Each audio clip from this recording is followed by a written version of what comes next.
Hello, safety champions! Have you ever thought about how much your tires impact your safety on the road?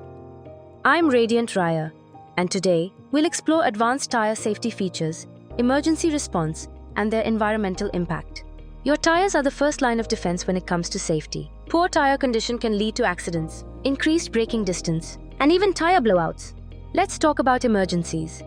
During braking or skidding, your tire tread and grip determine whether you stop safely or lose control. Worn-out tires increase stopping distance, making accidents more likely.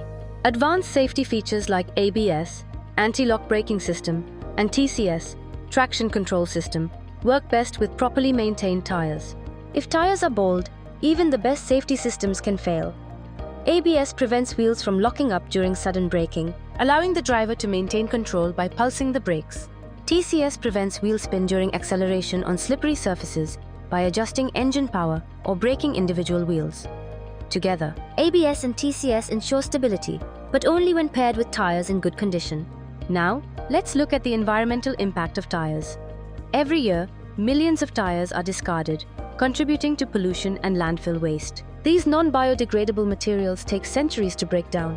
Burning tires releases toxic gases, and dumping them can lead to water contamination. Instead, we should focus on sustainable disposal methods like recycling and repurposing old tires. What's the solution? Tire recycling and repurposing. Old tires can be turned into rubberized roads, playground surfaces, and even fuel alternatives. Great job, safety champions! Remember, tire maintenance isn't just about safety. It's about protecting our planet too. Stay safe and drive responsibly.